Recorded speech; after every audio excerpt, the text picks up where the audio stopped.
Hi guys, it's Jessie here. Today we're going to be talking about Chinese dining etiquette. Eating with Chinese relatives, clients, or parents-in-law could be intimidating if you didn't do any research about Chinese dining etiquette, because there are a lot of taboos. Seriously, you don't want to mess them up. But after watching today's video, everything will be easy peasy for you. Okay, now let's get started. Number 1. Seat of honor. Chin up, soldiers, the war has already begun the minute you walk into the room. Now, where to sit? It's a big deal, I'm telling you. You don't want to take the seat of honor by mistake. Now remember this, 面门为上, which means the seat facing the entrance is the seat of honor. It's saved for the person with highest position. The order of the rest seats are important too. The closer they sit to the seat of honor, the higher position they're in. 左为尊,右为次. The seats on the left-hand side of the seat of honor are 2nd, 4th, 6th, etc. in importance, while those on the right are 3rd, 5th, 7th, etc. in importance, until they join together. 中为尊,偏为次. So, if there are 3 guests sitting together, the one sitting in the middle should be the most important person, and then his left, then his right. Number 2, how to order.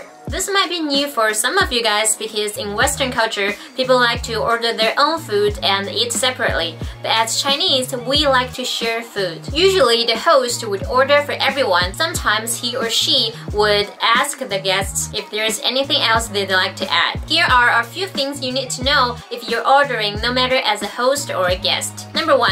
Make sure the number of the dishes is slightly bigger than the number of the guests. Usually, multiply it by 1.2 or 1.5 should be fine. Number 2, make sure to get a variety. For example, if someone else has already ordered fish, don't order fish again. It's rude. If you really want to have steamed fish instead of sweet and sour fish, which is an unwise decision by the way, but anyways, just talk to the other guests and see what they say. Bring it up in a polite way, something like, eat sweet and sour fish, dumbass, it's fucking good.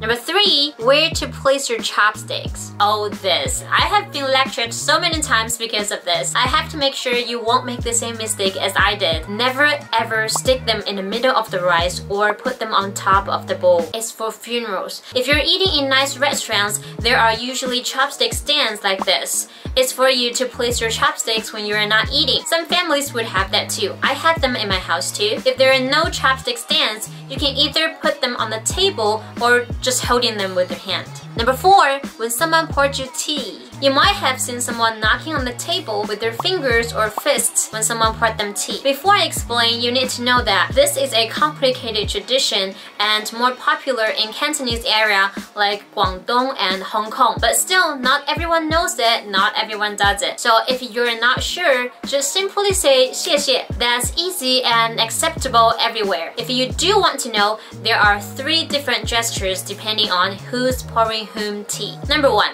if the one who's pouring you tea is in higher position than you need to hold your fist like this and then knock on the table for 3 times. It symbolizes a bow to the ground. Number 2, if the one who's pouring you tea is in equal position as you need to knock on the table for 3 times with your index and the middle finger, like this. It symbolizes a bow with hands folded in the front. Number 3, if the one who's pouring you tea is in lower position than you just need to knock on the table once with your index or middle finger. It symbolizes a simple nod.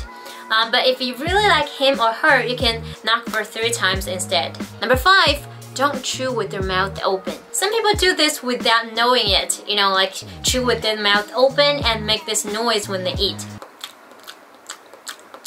In Chinese, that's called 吧唧嘴. And I don't know about in other culture, but in Chinese culture, that's extremely rude. Number 6, how to eat fish. In China, we have a lot of superstitions, and this is one of them. Don't flip the fish over when you finish the side on top and want to eat the other side. This used to only apply to coastal cities because there are a lot of fishermen. Flip the fish means flip the boat. It's unlucky. My hometown is an inland city, so there's no fishermen, but some families still keep this tradition if their family members are drivers. I mean drivers as in people who drive for a living, not just people who can drive. For my family, there's no drivers or fishermen, so we would flip the fish over if we want. But some of my uncles are drivers, so we would never flip the fish over when we're eating in their houses. So if you're not sure and just don't want to offend anyone, then just don't be the one who flips the fish. Someone else might do it. Number 7, the proper way to ask Do you want rice? If you don't speak Chinese at all, then this probably won't bother you. But if you do speak Chinese and if you want to ask people if they want rice, remember that never ever use the phrase 要饭. 你要饭吗? 还要饭吗? Only beggars 要饭. So if you're asking people 你要饭吗? You're calling them beggars. It's really rude. So what's the proper way to ask? Just simply add another character in the middle. You can say 你要米饭吗? Or if you want to ask people if they want more rice, you can say 你要添饭吗?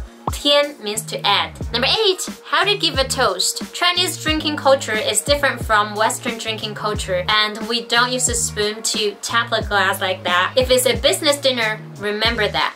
Only people in higher position can give a toast to a group of people. If you're new, not the boss, you can only give a toast to one person at a time. And when you two are clinking glasses, make sure to place your glass lower than the other person to show your humbleness. Number 9, where to place your hands when eating. Take right-handed people for the example. So your right hand is holding the chopsticks. Where do you put your left hand? Do you just leave it hanging like this? Rude, rude, rude. You need to either pick the bowl up with your left hand or just simply put your left hand on the edge of the bowl. I've been taught this way since I was a kid and never asked why, so I'm not sure why, but I've heard of a few explanations. One is that 饭碗, rice bowl, also means job. Like 铁饭碗 means a stable job. So if you don't pick it up or hold it when eating, it might fall and break. Then that brings bad luck. Again, like it means you can't get a job, you can't make a living. Another one is that it shows your gratitude to food, thus shows your good manners. Number 10, how to pay the bill. Splitting the bill or treating is getting more controversial among young people, but still, a lot of people still like to argue or even fight so that they can pay the bill, especially for elder generations like my parents or my grandparents. So if you're the host, your guests would expect you to pay. They might still offer to pay, but they're just being polite, don't really let them pay. So same thing, if you're the guest, it's polite to offer to pay, but still, let the host pay to show their hospitality. You can treat them back next time. Us Chinese believe it's the best way to bond. Alright guys, that's it. Hope you find this video useful and let me know if there's any other Chinese dining etiquettes I've missed. I'll see you guys next time. Bye bye!